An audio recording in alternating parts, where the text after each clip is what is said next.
Tennis, a game in which the brain has to perform thousands of calculations per second to tell the body what to do when that ball crosses the net. But nowadays, the brain is not enough, as tennis players and coaches are turning to computers to discover the secret of peak performance. Will a computer help you play a better tennis game? We'll find out next as we take a look at computers and sports on this edition of the Computer Chronicles.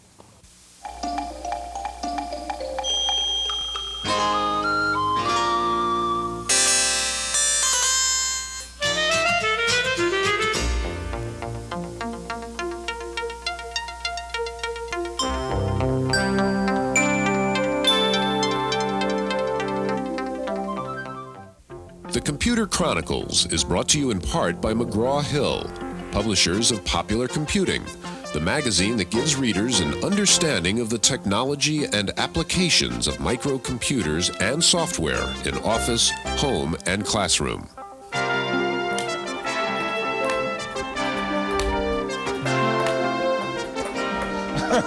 What a team. Well, we just got beaten a game of ping pong by a robot named Dragutin.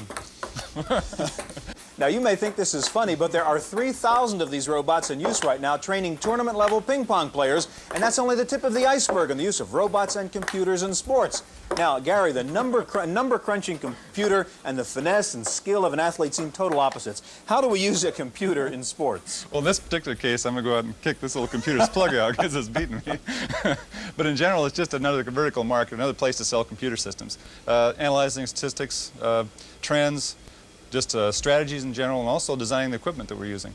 Okay, we're going to have a lot of fun on this show. We're going to meet Steve Boros, the former manager of the Oakland A's, and find out why he had a computer in the dugout. We'll see how computers are used in football, track, and tennis. Now, computers are not only being used to play sports, they're being used to cover sports. We have a report.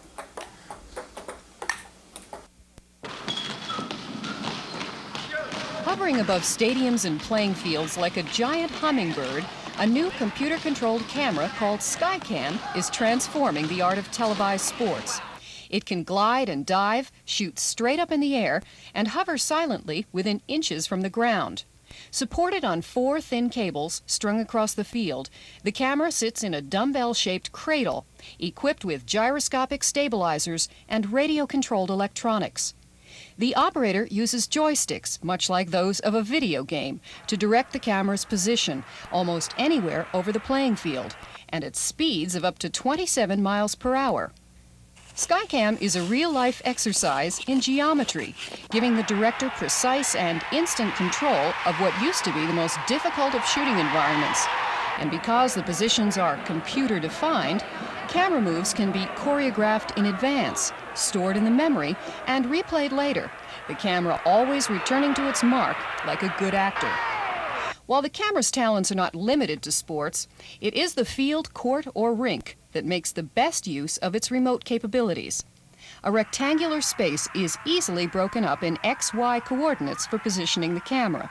It becomes a vast 3D computer game with a range of 1,000 square feet across and several hundred feet high. But unlike the typically flat image of video games, this one promises an almost infinite variation of depth and angle, from the smallest detail on the ground to the most extravagant panoramas.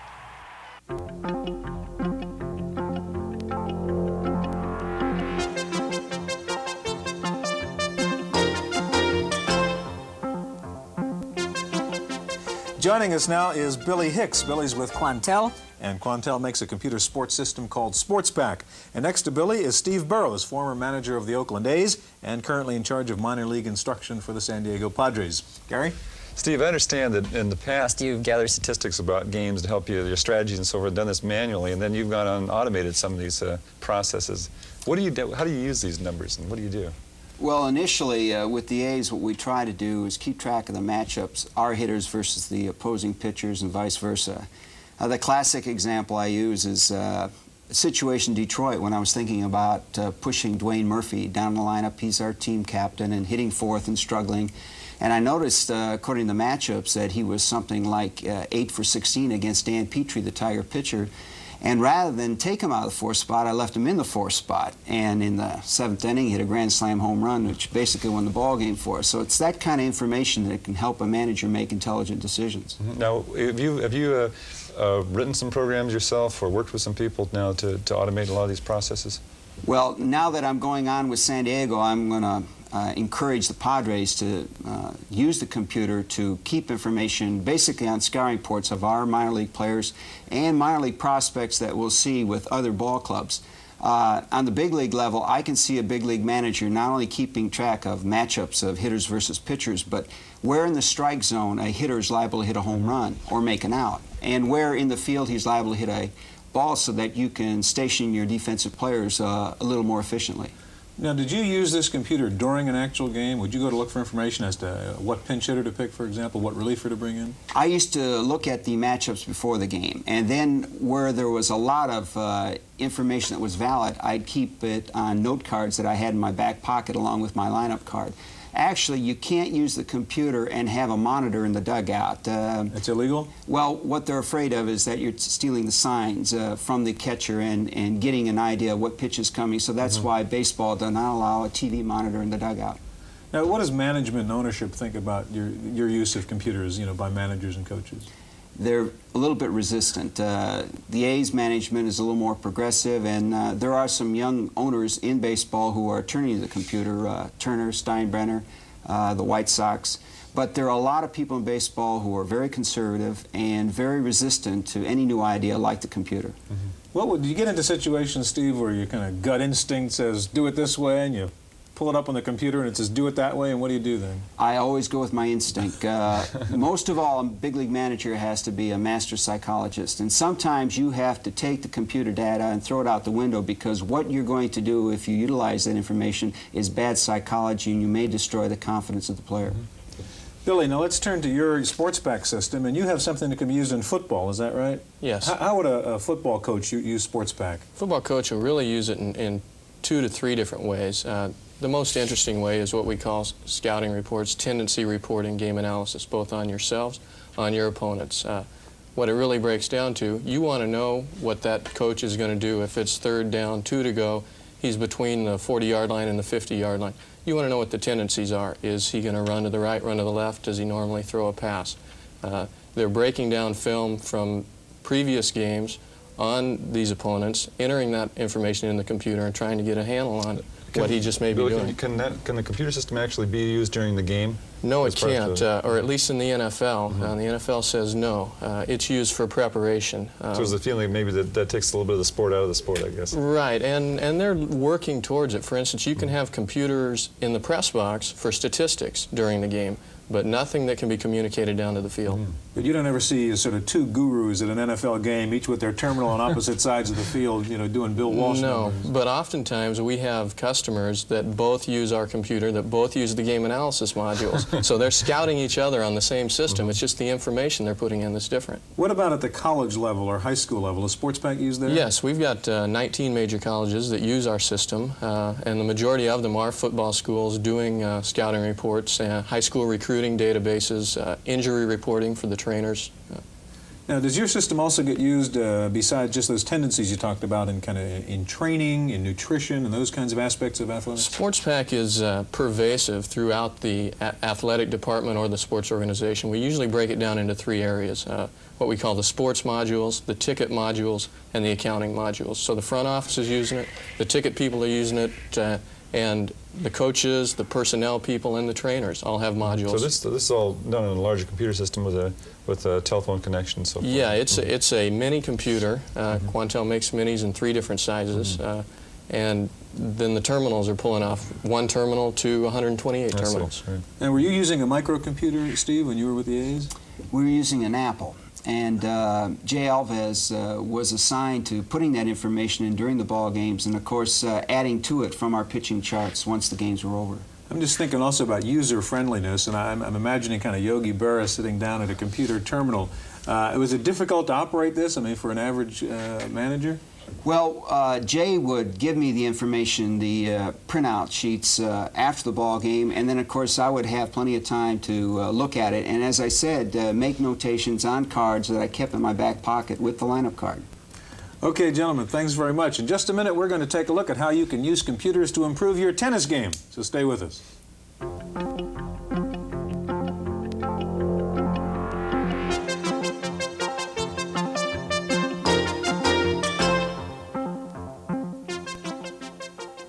With us now is Rich Anderson. Rich has been called by some one of the most successful, or the most successful, I guess, junior college tennis coaches in the country. He also happens to be an instructor in computer science, which probably doesn't hurt.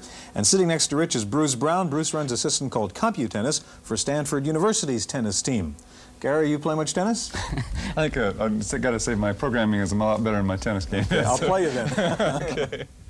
Rich has brought with him an interesting device here, a pair of devices. It's a CompuTennis CT120, which, by the way, is a very good application, the little HX20 built by Epson, the portable computer system that brings it right into the game. And this is cabled up to a compact. Rich, what is this contraption doing? Well, this is a computer-age solution to a problem that we've had as tennis coaches for a long time, and that's keeping accurate data and statistics on what's happening in a tennis match. Typically, what coaches do is they reach for a lunch bag, a piece of paper, and one of the players that's not playing to take statistics on a match. How many first serves are going in, which side of the return is better, the forehand or the backhand. And even if it's well thought out and devised in advance, it's really not accurate, and you can't build a database on that sort of thing. So this can be right courtside, and then you can collect the data on this, and then this is later then uploaded to the compact? Yes, the scorer carries it on his or her lap.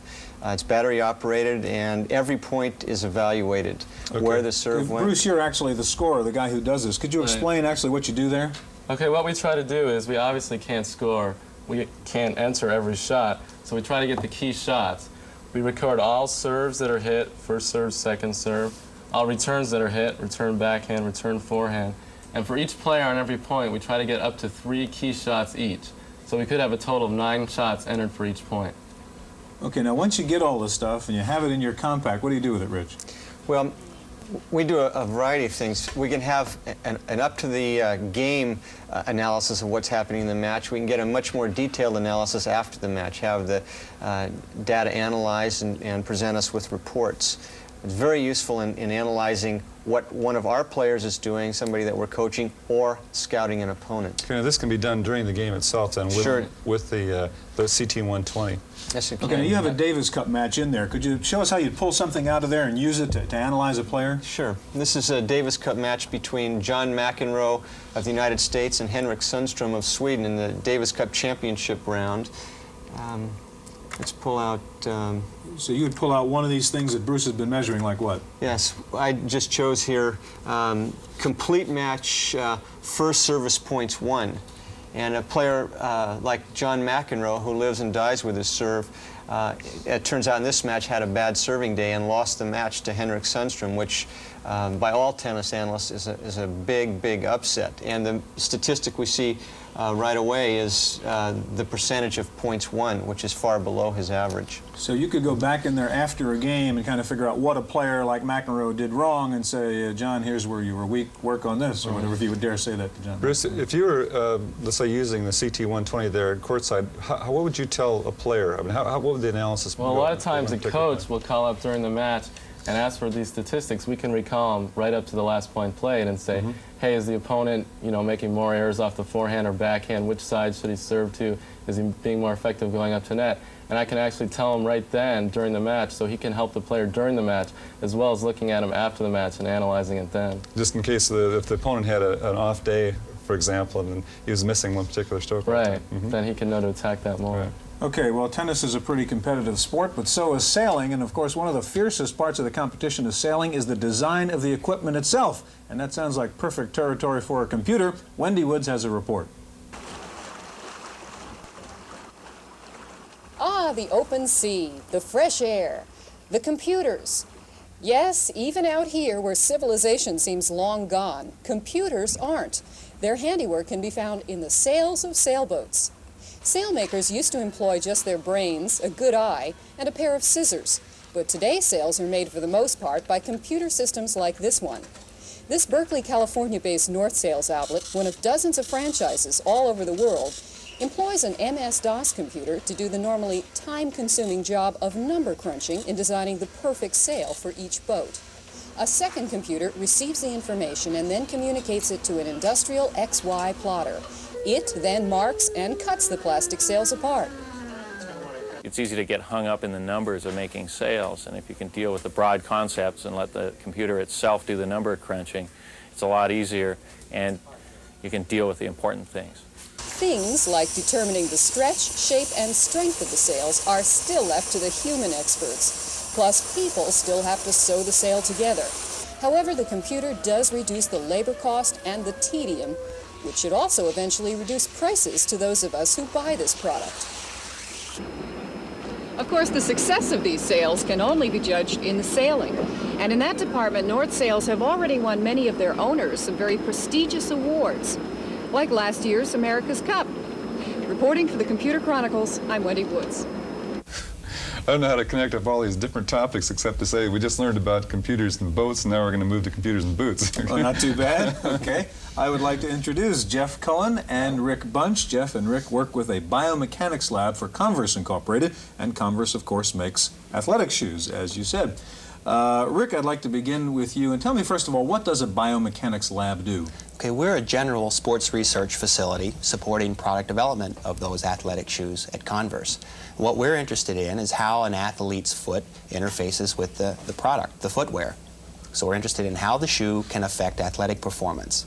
Okay, now how do we use computer technology to figure that out? Like, what's that gadget you have in front of you? Okay, this is an instrument that will be interfaced to a computer to allow us to collect data on how the pressure distribution evolves beneath the heel in the shoe. So we're planning to put this in the heel of a shoe and measure discretely the loads at each of these elements. There are 24 on this small prototype, and we have a larger 128 element prototype that we'll be looking at some output, some pressure output from. Rick, would this be something that eventually would make it into a store so you could find the right kind of shoe based on your foot? It could very easily be used as a shoe selection device to help custom tune, if you will, how much cushioning in the rear part or forepart of a shoe a particular athlete needs. We could take our traveling demo, a show on the road, go into, say, a retailer, and then the consumer could try on the different pieces of shoes and see how they affect his or her pressure patterns. Now you have a computer system here hooked up, obviously, to do some of this analysis. And, where would we start taking a demo of that? Yeah, Jeff, show us what we would get from the input that the heel would get landing on that. This is we'll bring up a picture of the mat, the 128 element mat, not the 24 element mat. This picture was developed in our lab. It is a subject walking across, so we only see the heel contact of the element mat. Okay, so this is going to be a representation of what happens when somebody's heel hits the ground and how the pressure forces hit that. That's correct. Okay, and the computer's kind of putting together that... Crunching the numbers right now. Right. Complicated picture right now. This person would be walking from left to right on this screen. So you're seeing a very early time slice, if you will, of when the person's heel comes in contact with the ground. The toes are still in the air. Okay, and the plot's starting up now. So the toes would actually be under this flat surface now. They're hovering so that above. surface hasn't been touched yet. That's correct. Why we just have that easy. That's correct. Now, would you be customizing shoes for this particular individual whose graph we'll see? In this case, we could very easily do that, since we have a stable of elite runners throughout the United States that we do custom-build shoes for.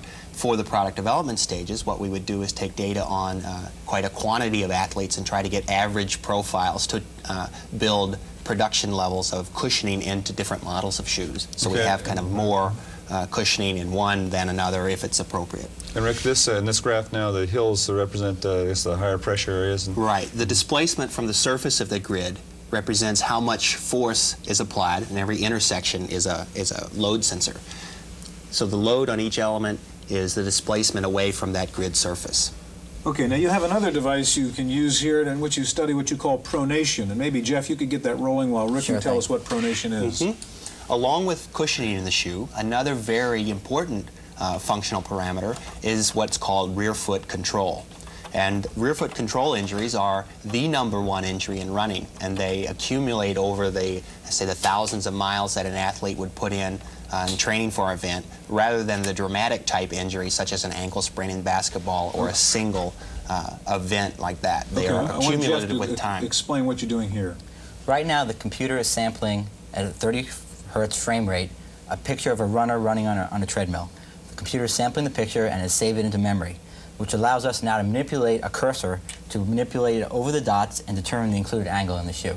So you're rolling a piece of video of a person running on a treadmill and then analyzing pronation. Right. This is a single frame that's been stored in computer memory from that one, that segment, animated segment of video. Okay, and what are we going to get from that digitization then, Jeff? We move it, we find the dots with a little cursor. After we do that, the program ends, and now some more number crunching goes on. What we're interested in is if you think of the line segments that are formed by the 2 dots you saw on the lower leg and the 2 dots on the heel, we're interested in how that angle intersects. Problem runners who experience very excessive amounts of rear foot control may have angles up to 17 to 20 degrees. That would be excessive. And they would have to look for a shoe that has a maximum level of support. A normal range of motion may be more like 7 to 9 degrees. So we'll see what this athlete, where they fall within that range. Okay, and Jeff, what are we seeing now? This is a graphic illustration of what that runner had. In his particular case, he had a pronation angle of 12.3 degrees, which is a little bit excessive. And that was the angle again between what and what? The angle between here and here, pronation angle. What we may prescribe for that particular patient or subject is a shoe that has maybe a moderate level of support. So we have high cushioning shoes, moderate support shoes, and maximum support shoes. Now, this is a technique that you've been using on a regular basis now. It's actually in practice. Yes. The standard technique of measuring this is with 16mm film, and it's a very tedious, labor-intensive method to get the data out. We've come on the using computer and video technique to help us speed along things so we can give on-site results back to an athlete, which they find very helpful. Okay, gentlemen, thank you very much. There are some people who think that computers don't really belong in sports, that it's kind of dehumanizing, and our commentator Paul Schindler is one of those people. Boy, I never even saw the ball. Well, that's how it is when you get into sports with computers. Now, I'm sure a lot of you already know that both the Miami Dolphins and the San Francisco 49ers used computers to help them get ready for the Super Bowl. And Peter Ueberroth, the Olympic czar, could teach us all a few things about the use of computers in both sports organization and training. I wonder what he's got in store for professional baseball. Anyway, we all know the role of computers in sports does not yet include participation, but that's not what worries me. I just want to sound a somewhat Luddite note of caution. We need to be careful that human beings do not become computer-driven animals. Computers tell us what to do entirely too much of the time. Sports are supposed to be a refuge from that kind of daily reality. Now, I know sports haven't been pure since the Chicago Black Sox through the 1906 World Series. It isn't even called the toy department of the newspaper anymore. But let's take a stand right here. Computers out of sports. Athletics for the people. That's my opinion. I'm Paul Schindler.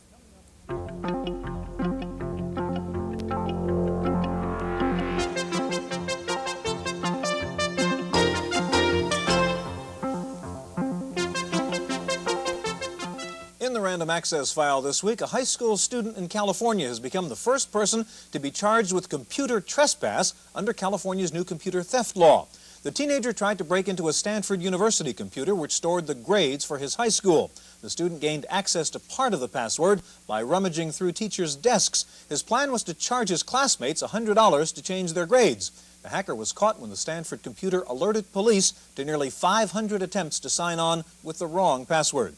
IBM says it will not only have a 1 megabit memory chip to compete with the expected 1 meg chips from Japan, but Big Blue says its monster memory chip will be twice as fast. IBM reported this week a second-generation megabit RAM chip that can run at 70 nanoseconds.